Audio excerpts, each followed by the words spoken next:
फिलहाल सीधे चलते हैं लोकसभा, जहां वित्त मंत्री अरुण जेटली जीएसटी विधेयक पर हुई चर्चा के बाद जवाब दे रहे हैं।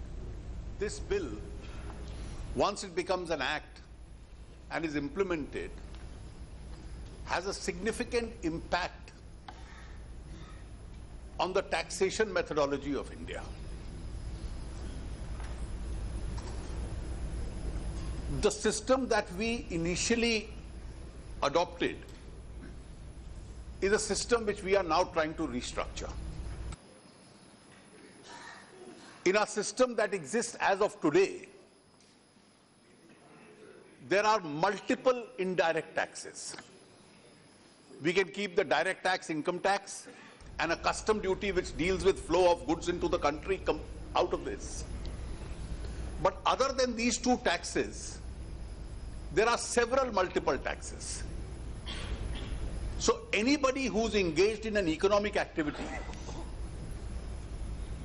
will have to, if it's manufacturing, pay excise duty to the center.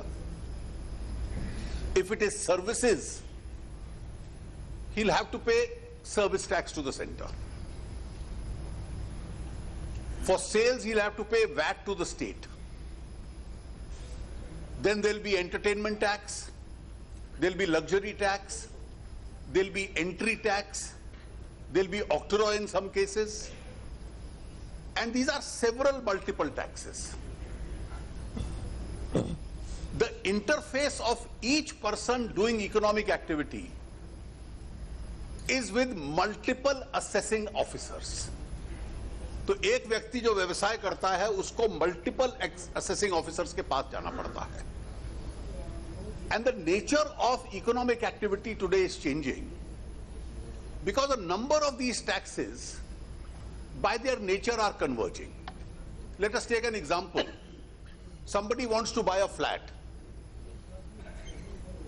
For the steel, cement, sanitary fittings, electricity fittings, these are manufactured goods, he will have to pay excise. For the architect, he will have to pay service tax. For the contractor, he'll have to pay service tax. Now, how are these to be fixed? And then if a person is doing an all India activity, even though in 1947 we became a political entity, India remained different economic entities. Every state has its own tax, and the tax rates are different. A lot of economic resource is lost when we enter a state. We see trucks waiting outside. बाहर trucks प्रतीक्षा कर रहे हैं, दिनों दिन तक घंटों घंटे प्रतीक्षा कर रहे हैं. There is no free flow of goods and services in the country. Now, the object of the GST when it was conceived was, can we have one tax and each assessee has only one interface with one assessing officer? Out of that one assessing officer also, the IT backbone must be such that most of the assessments are self-assessments except some limited audit cases. It should become a more efficient tax which is not easy to breach, so compliance is higher. And additionally, the other advantage is when goods or services flow from one part of the country to another, today you don't get the input credit for tax already paid. जो tax आपने एक stage पे दिया है उसका आपको input credit बाद में नहीं मिलता. सो उसकी वजह से जो टैक्स कंपोनेंट दिया है उसके ऊपर भी टैक्स लगता है, जिससे इन्फ्लेशनरी ट्रेंड बढ़ता है. और इसलिए यह विचार आया कि सारे देश को एक इकोनॉमिक मार्केट कर दी जाए, सारे देश में एक यूनिफॉर्म रेट हो, एक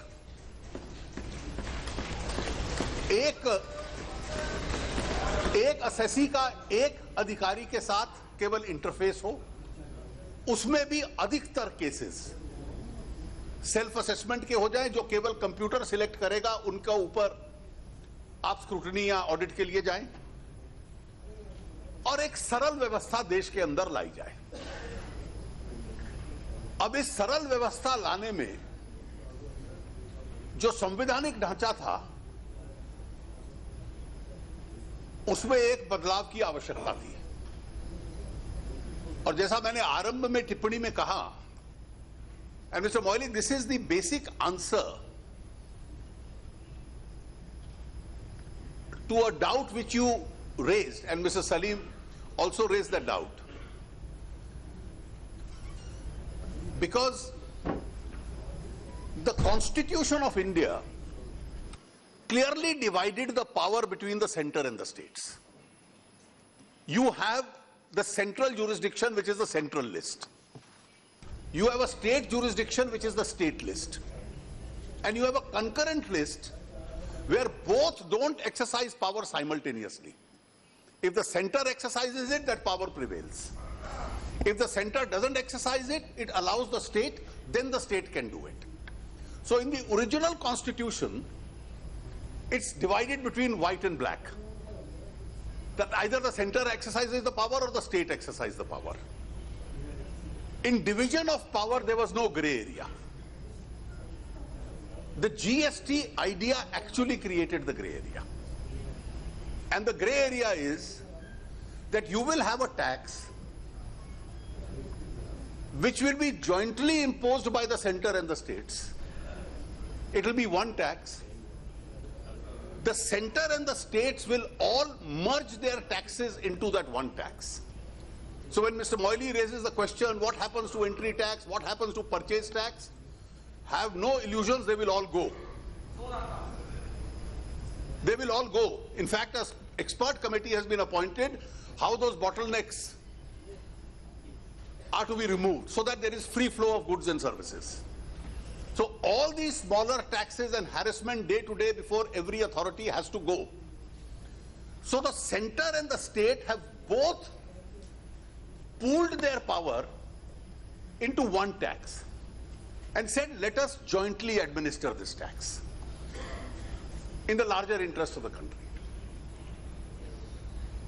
Now, when you say the parliament, you are right, has the plenary power, so do the state assemblies. After all, there is a shared sovereignty between the center and the states. Just as this house is elected, so are the state assemblies elected. They also have the power. They have also agreed that henceforth what the rates in my state are, because we are agreeing to a joint administered tax, we will jointly decide that future. And therefore, in the process, we have created India's first federal decision-making authority. And the first federal decision-making authority is that the center and the states will sit together. The states have a 2/3 vote. The center has a 1/3 vote. The majority required is 3/4. And by this method of pooled sovereignty, the center and the states will jointly decide what the taxation rates are, how the laws are, how they are to be administered. And this is in the larger interest. Now, what will be the effect of this? Today, when you have tax on tax, there is a cascading effect. So the goods become costlier. Now, once all that is removed, the goods will become slightly cheaper. So the whole idea, does this parliament, so when the idea of GST was created, states and center have both pooled their sovereignty into the council. Article 246A says both have the power to impose the tax. The recommendation of the law and the rates will come from the council. That recommendation is a condition precedent. Now let us assume we follow Venugopal's advice and his last comment he made. There are 29 state assemblies, 2 union territories with legislature and 1 central parliament. All 32 to say, I will make 2 or 3 amendments to whatever is suggested. So you will have 32 different laws. You will have 32 different rates. So you can forget about GST. The very fact that you have decided by virtue of the Constitution amendment, and there is no conflict between Article 265 and Section 9. Let us not rake up these created controversies. Article 265 simply says, no tax shall be levied without authority of law. So every tax must be backed by law. What is the law? Article 246 says that there will be a goods and services tax which can be imposed by the central and the state governments. The central government will create the CGST law. The state governments will enact the SGST law. So once these laws are implemented, this is the authority of law. And therefore, this is the authority of law which is in accordance with Article 265. There is the objection that you are on the only basis of the recommendation of the council. Please listen. Sir. Yes. Please, please. Let him complete, then you come. Sir.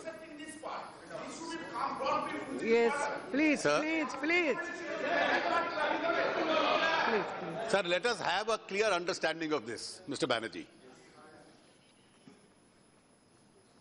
Article 269A says the rates will be recommended by the council.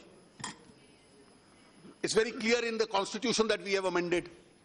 So the rates are to be decided by the council. Now, once they are decided, recommended by the council, when every finance minister of every state presents his budget in the state, and when the central finance minister presents his budget in parliament, aren't his own rates and revenues then in that finance bill that he'll pass going to be recommended, find a mention? Every state's budget is going to say, भाई ना इस बार तय हुआ है कि GST rate 16% होगा या 15.5% होगा.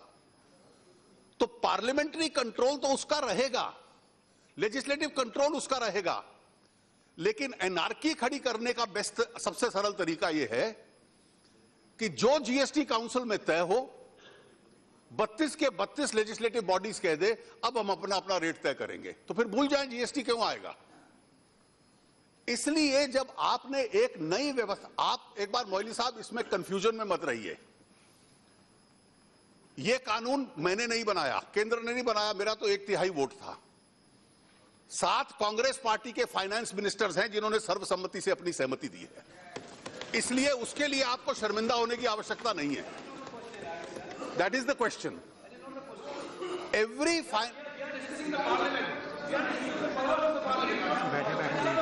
Please, please. Nothing will go on record Therefore, like this. No, I'm sorry. Therefore, Yes. Not and obviously in the budget it will come up before you. Please, nothing will go on record like this. Only minister's statement. Mr. Banerjee, Without my Mr. permission, Banerjee, nobody can. the short answer to Please, please. the short answer to your question is, when every finance minister presents his budgets, the rates are obviously going to come in for parliamentary control or the state legislative control. Please, please, please. बैठिए, बैठिए. The annual financial statement, the annual financial. No, please don't like this. Not like this. Let him complete, not like this. Please. Kalyan ji.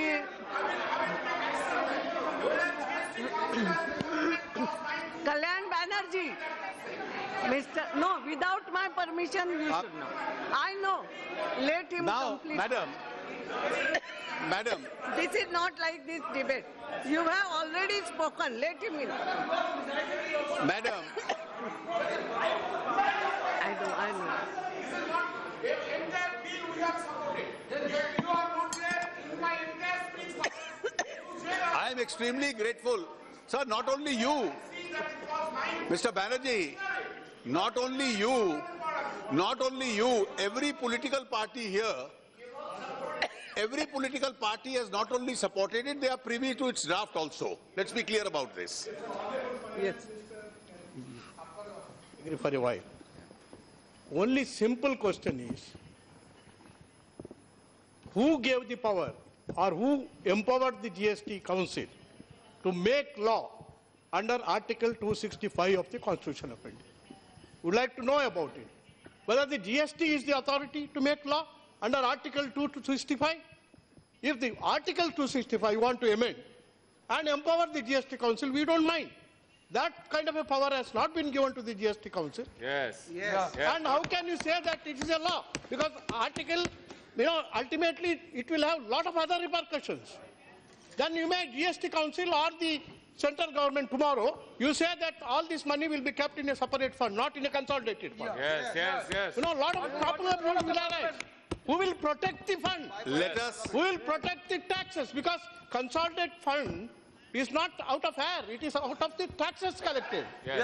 Those taxes collected by under your own law, not by under the Constitution. Sir, in that case, what follows? Madam, the it answer cannot go to the Consolidated Fund of India. Please, And so many other repercussions Yes, may you take raise place. your matter. Listen. The answer to Mr. Moili's question is very simple. The GST Council has been given the power to make a recommendation with regard to the model law.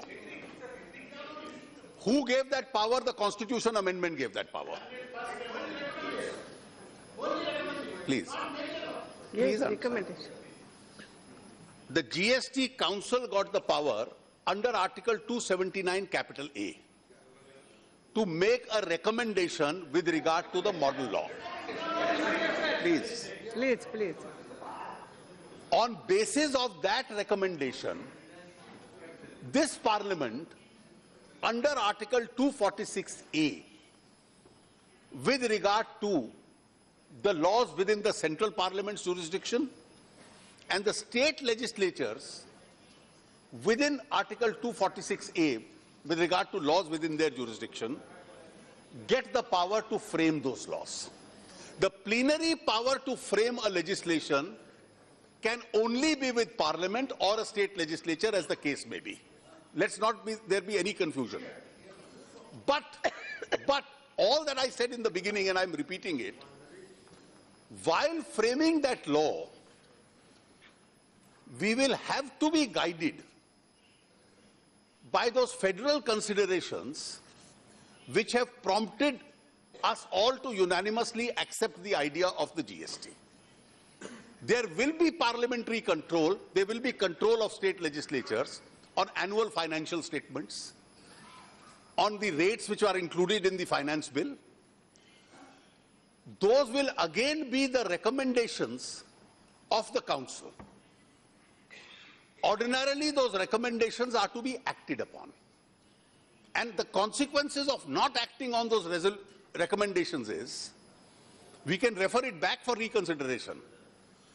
But not acting upon is that if then everybody decides to fix a separate rate or frame a separate law, then pragmatically and practically the implementation becomes extremely difficult, if not impossible. Therefore, read Article 246 capital A and Article 279A harmoniously. And therefore, the authority of law that Article 265 talks of is law as framed under 246A, which Parliament or state assemblies will approve on the recommendation of the GST Council. That is the harmonious reading and the only reading of the Constitution that is possible. Any other interpretation, and let me tell you, what are the consequences? There are a number of regional parties present here. And all those regional parties, some of which run governments in states. No, I'm extremely glad, Mr. Moily, you say that. Because with all the state governments, irrespective of the political color of the party in power, once you arrive at a federal arrangement, then the center has to lead by example in following that federal arrangement. Then if one of the contracting parties, certainly not the center, says, I unilaterally decide to get out of it, it's not a great precedent for federalism that we are setting.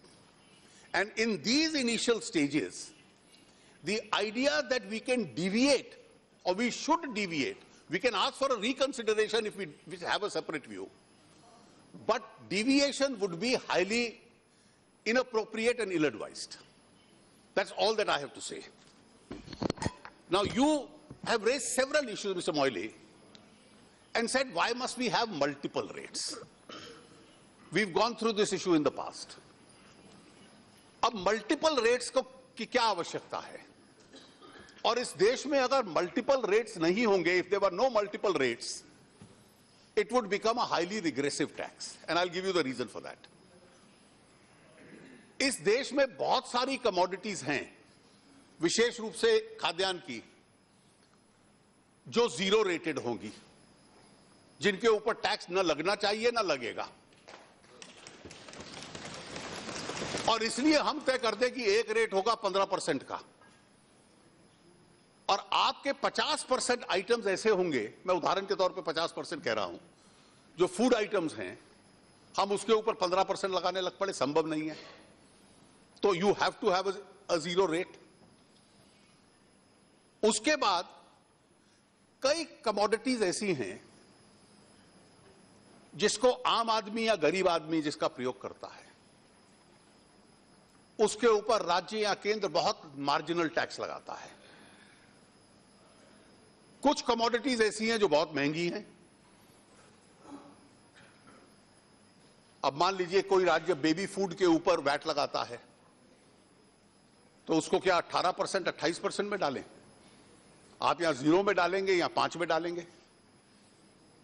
लेकिन अगर कोई BMW गाड़ी इस्तेमाल करता है, तो उस पे और हवाई चप्पल पे, उस पे या बेबी फूड पर एक तरह का टैक्स तो लग नहीं सकता.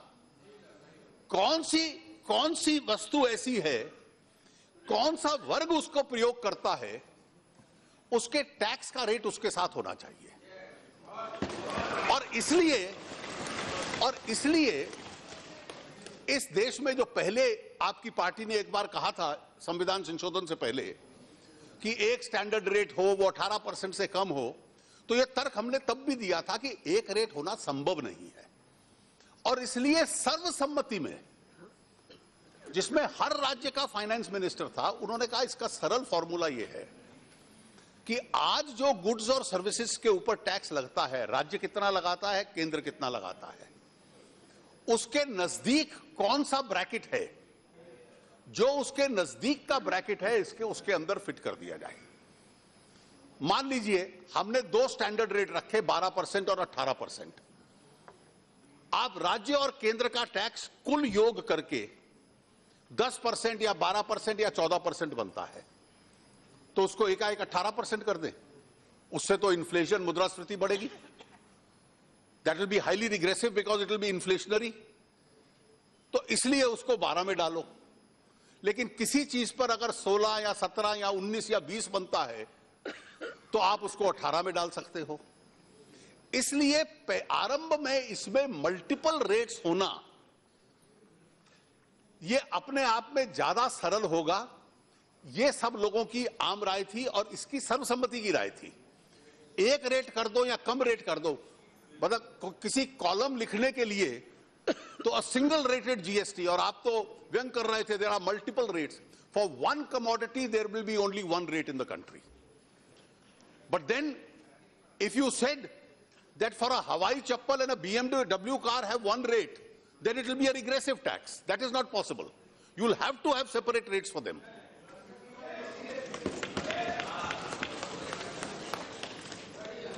आपका कहना था,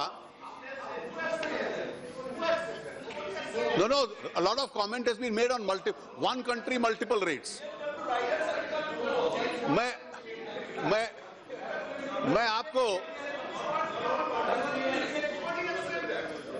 आपको then Venugopal ended by saying there'll be multiple cesses. Now, as far as the taxes which are being subsumed into the GST, the cesses will also get subsumed in due course. Have no two illusions about it. But why have we kept the cess? I explained in the morning, for the compensation. The reason being that out of all taxes which come to the share of the government of India, in the first instance, there is a devolution which goes 42% to the states. Then if it's a GST tax, it would be divided half and half between the center and the states. So if we had not followed the cess formula for compensation and followed the taxation formula, then to recover 50,000 crores as tax, which would be paid to the states, assuming 50,000 is to be paid as compensation, the tax levy would have been 1,72,000 crores. क्योंकि उसका 42% राज्य को जाता, बकाया में से 50 राज्य को जाता, 50 हमारे पास आता, तब जाके 50,000 बचता. That again would have been extremely regressive. So this one cess has been maintained because these are all, and when you say any other product, doesn't mean you can add any other. The simple legal precedent is that the general last phrase takes color from the preceding ones. So when it says pan masala, tobacco, luxury cars, it's either luxury products or sin products. There is a well-known legal... Item number 6 is any supply. Mr. Prem Chandran, let me give you the legal principle in that. When there are specific A to E and F is any other category, then that any other category has to take color from A to E, which means sin product or luxury product. To be more specific, if you ask any one of your legal colleagues, they'll tell you this is the principle of adjustum generis. It doesn't mean that the last item can be vegetables. If the first 5 items are luxury cars, tobacco, alcohol, or costly items or items disadvantageous to health, then even Kalyan Banerjee would have told you, and he's agreeing with me, thank you, Kalyan, that the last category... What is the purpose of any supply incidental to A to so when it is correct? This is a well-known art of drafting, that when the general follows the specific, it takes color from the specific.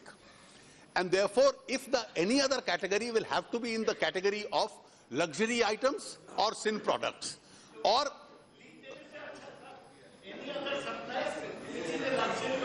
दादा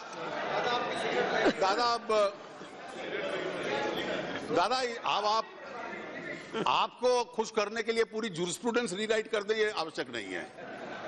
ये well known president है, आप अपने सहयोगी से पूछ लीजिए. और इसलिए जितने सिन प्रोडक्ट्स हैं या जितने हेल्थ के ऊपर असर डालने वाले प्रोडक्ट्स हैं, उन सब पे 40%, 50%, 65% टैक्स लगता था, तो 28 टैक्स होगा और पहले 5 वर्षों के लिए बकाया कॉम्पेंसेशन सेस होगा, जिससे बिना उपभोक्ता के ऊपर 1 रुपए का बोझ डाले हुए जिन राज्यों को नुकसान होगा उनको मुआवजा भी दे दिया जाएगा.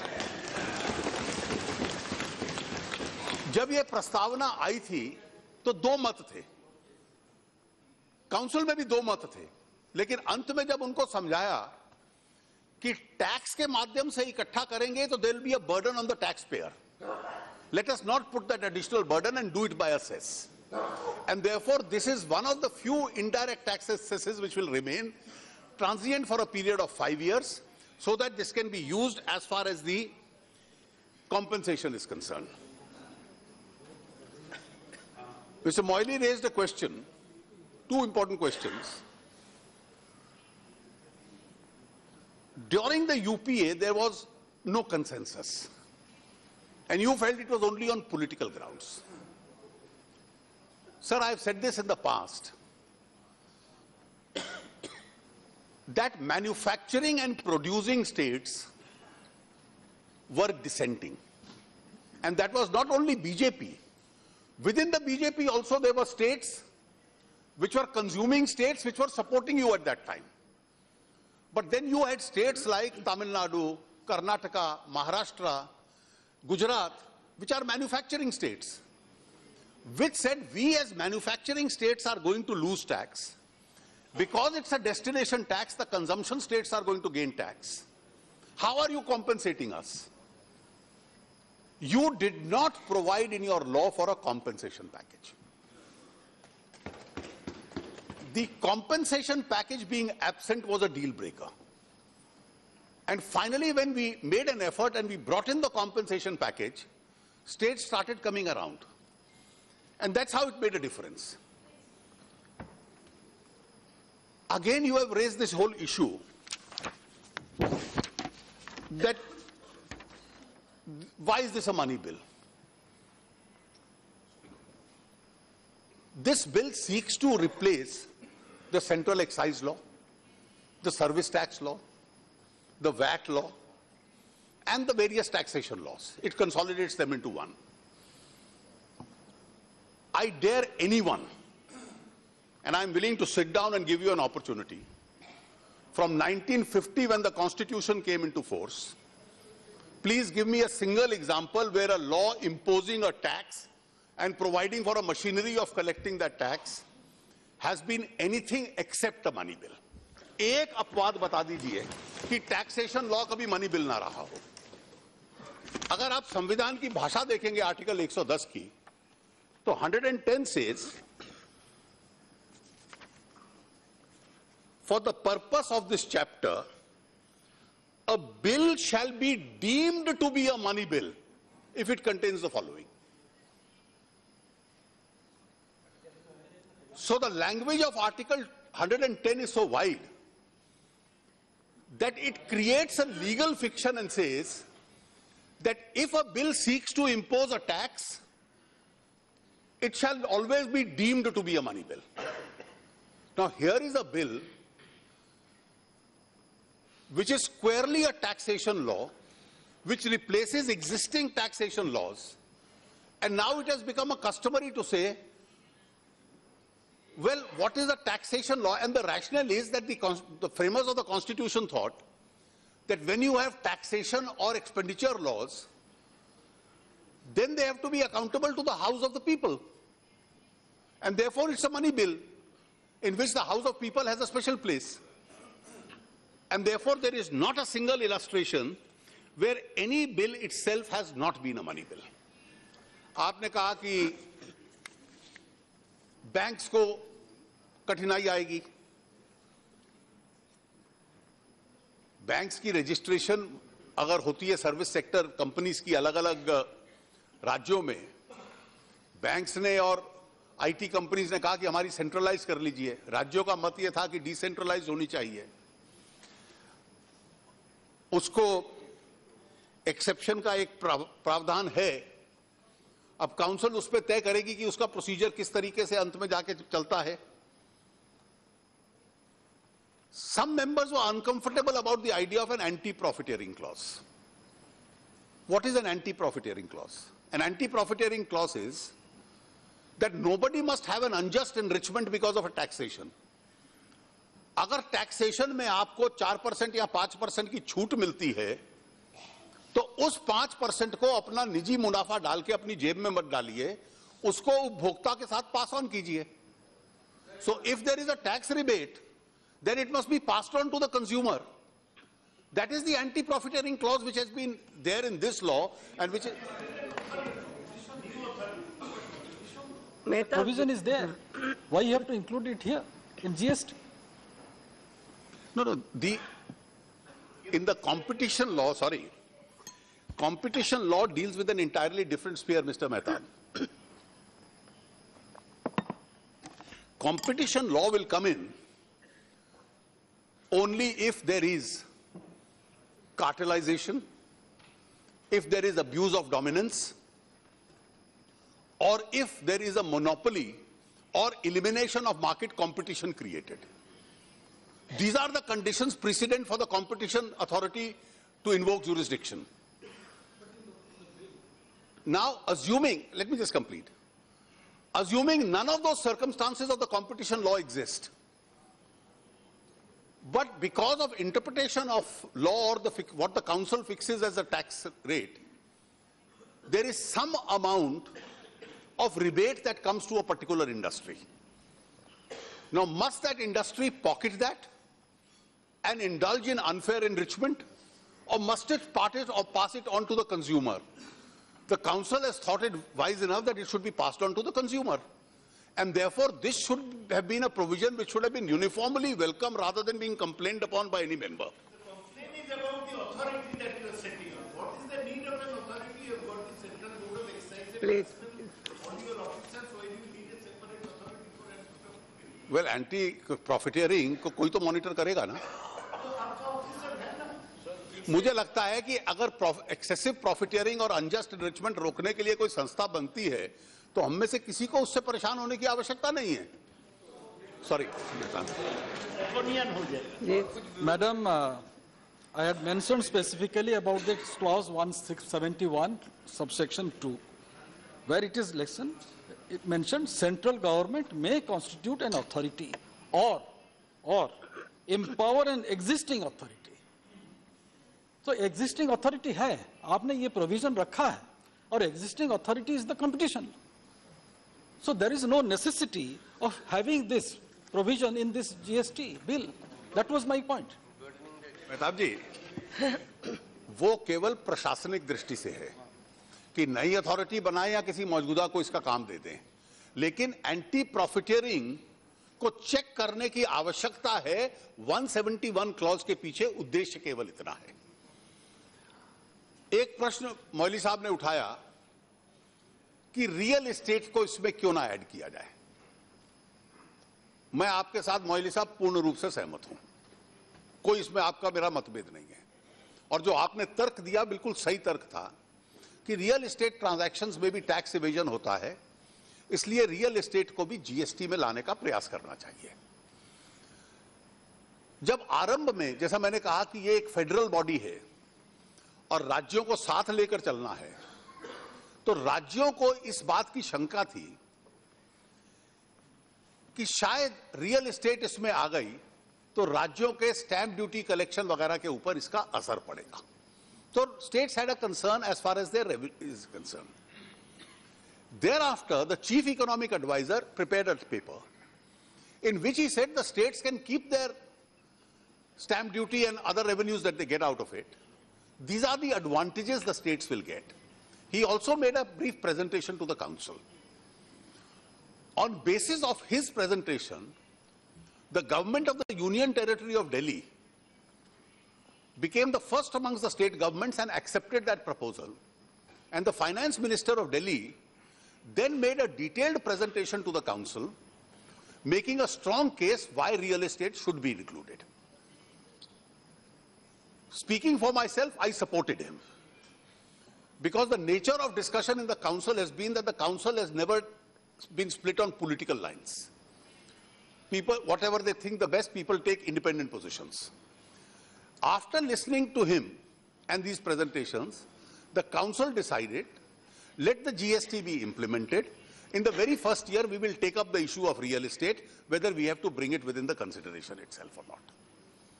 Same is the position with regard to the petroleum products. With regard to petroleum products and potable alcohol, consumable alcohol, राज्यों का कहना था कि हमारा बड़ा रेवेन्यू इस पे है और हम पेट्रोलियम प्रोडक्ट्स और अल्कोहल पे अग्री नहीं कर सकते. और एक प्रकार से उस पे आग्रह करते तो वो अपने आप में बात तोड़ने वाला विषय था. चर्चा के बाद राज्यों को हम लोगों ने परसुएड किया कि चलिए हम अल्कोहल को नहीं छूते, लेकिन पेट्रोलियम को जीएसटी के संविधान संशोधन में लाने दीजिए. लेकिन उस पे टैक्स लगाने की जीएसटी काउंसिल की अथॉरिटी तब आएगी जब काउंसिल तय करेगी. So when council decides by a 75% majority. So today petroleum has been brought constitutionally within the GST, but its GST will be zero rated. Once the experiment of GST moves forward, the council will have an opportunity without amending the constitution to decide what is to be done with regard to the petroleum products itself. They are already a part of the Constitution. You won't have to amend the Constitution. It's now for the executive decision of the Council as to when they take it. Please, please, please. कई ऐसे चौधरी साहब विषय हैं जी. जिनको लेकर जो शंकाएं council में हैं, कुछ राज्यों में हैं, तो इसलिए हम लोगों ने भी, मैंने भी ये उपयुक्त समझा अभी तक जैसे काउंसिल चली है, कि जिन जिन निर्णयों पे आम राय बन जाए और सर्वसम्मति बन जाए वो निर्णय हम लेते हैं. जिन पे सर्वसम्मति नहीं बनती, वोट के माध्यम से हम अभी प्रयास नहीं कर रहे निर्णय करने का और ना करने वाले हैं. इसलिए जब आम राय बनेगी, इस अनुभव को आगे सफल होने दीजिए. मुझे लगता है धीरे धीरे जैसे वैट के साथ राज्य माने थे, एक एक करके जो 2-3 आइटम्स बाहर हैं वो धीरे धीरे अपने आप उसमें आने लग पड़ेंगे. A question was raised with regard to some provision with regard to the transition stage, because people will still be learning this aspect. There is already section 128 which deals with the transition itself. A question was raised by Mr. Mehtab कि IGST, and I was very surprised it came from you, because you represent a regional party. You represent a state, a regional party which governs a state. You are right, the view of the revenue service was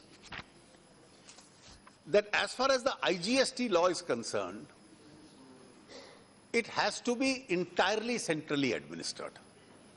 And the reasoning they gave was from the language of the Constitution itself, as also the fact that if there is a dispute between two states, then one of the two states should not become the adjudicator. This issue was discussed at length, and by a unanimous decision we arrived at an arrangement that if you see Article 258 of the Constitution, if the center has to perform a taxation function, which under IGST we can perform under the Constitution, the center is empowered to delegate it to one of the states. So there will be some cases of IGST which the states will administer, because one of the ideas also is to decentralize. And where there are some kind of complications of a conflict of interest between a state can arise, some cases have been defined, those cases then will be adjudicated by the center. And that is the reason why we decided to share the authority, and many regional parties, including West Bengal government and regional states, were very particular on the sharing of this power with the states itself and did not want center to exclusively have this power.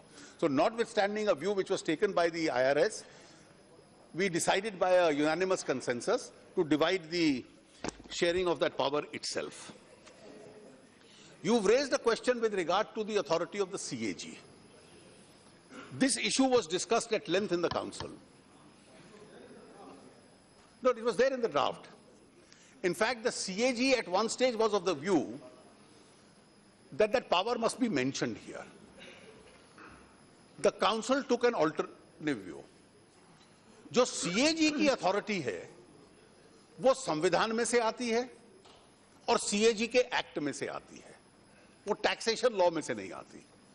किसी भी taxation law में CAG को taxation law के तहत power नहीं मिलता.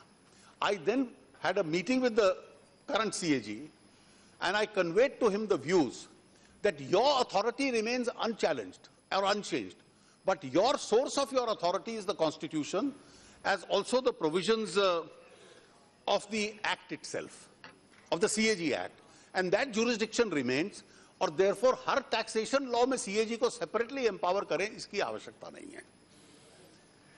एक विषय बार बार उठा कि इस कानून में एग्रीकल्चरिस्ट को डिफाइन करने की क्या आवश्यकता थी. एग्रीकल्चरिस्ट को डिफाइन करने की यह आवश्यकता थी कि आपने सेक्शन 23 में एग्रीकल्चरिस्ट को रजिस्ट्रेशन से एग्जेम्प्ट किया है. क्योंकि उसको एग्जेम्प्ट किया है इसलिए परिभाषा में आना कि कौन है कौन नहीं है, विस्तृत चर्चा के बाद इस परिभाषा के ऊपर चर्चा हुई और यह फॉर्मुलेशन बना. कि ये कल्टीवेटर लिखा है, पोल्ट्री, डेयरी, ये भी एग्रीकल्चरिस्ट की काम है। देखिए उसमें शेयर क्रॉप के बारे में बिल्कुल चर्चा ही नहीं हुआ है। नहीं ऐसा नहीं और ये एक एक्ट है इन वेस्ट बंगाल कि कौन शेयर क्रॉपर हो सकता है, और इस हिसाब से बैंक से उनको लोन भी मिलता है। And it is one of the unique law which should be adopted in other states also. And इसमें ज्यादा दिक्कतें पंजाब में होगा, हमारे हरियाणा में होगा, ये तेलंगाना में होगा।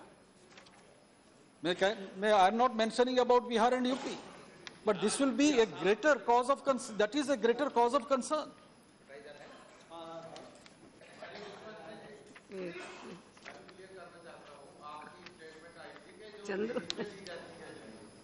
उसको एग्जेप्ट नहीं किया जाएगा। दूसरा, कोऑपरेटिव सोसाइटी हमारे नजूल लैंड होती है, गरीब लोग कोऑपरेटिव सोसाइटी के जरिए जमीन चलाते हैं, काम चलाते हैं।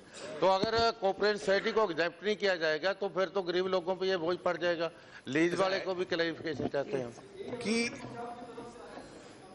the definition is there only for the purposes of exemption from registration. If you now look at section 2(7) and look at the definition, it says by own labor, by labor of family, by servants on wages payable in cash or kind, or hired labor under personal supervision or personal supervision of any member of the family. So आपने अगर किसी को labour के नाम पे higher किया हुआ contract के ऊपर और दिया हुआ है, लेकिन इसका ये अर्थ नहीं कि जो दूसरे एग्रीकल्चरल प्रोडक्ट्स मानते हैं जिनका आप जिक्र कर रहे हैं उन पे टैक्स लगेगा. They probably still will be zero rated. Therefore, the council, when it decided on this definition, उसके पीछे उद्देश्य ये है कि इनमें से ये जो अधिकतर प्रोडक्ट्स जिसका आप जिक्र कर रहे हैं, ये केवल रजिस्ट्रेशन के प्रावधान के संदर्भ में परिभाषा है. वो प्रोडक्ट अभी भी जीरो रेटेड रह सकते हैं, इसकी पूरी संभावना आप उस दृष्टि से मानिए. और इस देखिए, मुझे लगता है कोई कंफ्यूजन नहीं है. प्लीज कोई उसमें कंफ्यूजन नहीं है, क्योंकि वो जीरो रेटेड उसमें वो रहने वाले हैं. ये केवल आपने जैसे service Question of exemption comes of the agriculturists only when you have to distinguish between agriculturist and agriculturist. That gives room for the discretion of an officer. Why should they register at all? Till it comes to the mandi. I don't think, you need to touch the agriculturist. Wali Sahab, I hate to disagree with you on every point today. I think there is a lot of confusion which is created. There is no confusion. The confusion is only in your mind. Total Because distortion. once the And council, this is an once the instrument to council harass takes a view, sir, once the council takes a view that agricultural production is going to be zero rated, where is the question of any compensation or discretion to an officer? Yes. So are you presuming? Now look at the, I am sorry to say, look at the kind of state. Are you now presuming that 29 states, 2 union territories and central government all collectively have conspired to harass a particular section, which includes 8 chief finance ministers of your party? Now don't take. Please. No, you should discuss it. You should discuss it. But don't read into a provision. Don't read into a provision something which doesn't exist. हो गया ना, आपका point cancel हो गया. Please. He has answered. No, nothing now. Nothing will go on record like this. Yes, Minister. Minister, to continue. Yes, Argue. This kind of an argument we cannot buy. Yes. Madam, I was referring to the banking provision with regard to exemption from multiple registration. There is an overriding power under section 148, clause 148, which is there. Mr. Galla raised this issue of the difference between may or shall in the matter of payment of compensation to the states. It's already a part of the Constitution amendment itself. And therefore, there is no discretion. And this is collectively to be decided by the Council. So I don't think there is any scope for any apprehension on that score that may will give a discretion whether to pay or not to pay. The Council has adequately gone into this question and come to this conclusion. Now, as far as the rates are concerned, the rates are recommended. The central government only has a ministerial job of notifying the rates. The central government does not decide the rates. Under clause 166, all the rules and regulations which are going to be framed are placed before Parliament, and therefore there is a parliamentary control as far as subordinate legislation is concerned. So one question has been raised as to why the state of Jammu and Kashmir has been kept out. Jammu और कश्मीर को इसलिए बाहर रखा है क्योंकि वहां की जो संवैधानिक व्यवस्था है, केंद्र का कानून उन पे लागू नहीं होता। लेकिन जम्मू और कश्मीर में उनको अपना एक्ट अलग से बनाना पड़ेगा, जो कि उस व्यवस्था को केंद्र की व्यवस्था के साथ इंटीग्रेट कर देगा, ताकि उनको भी इनपुट क्रेडिट्स का उनके उपभोक्ताओं को या उनके मैन्युफैक्चरर्स को लाभ मिलता रहे।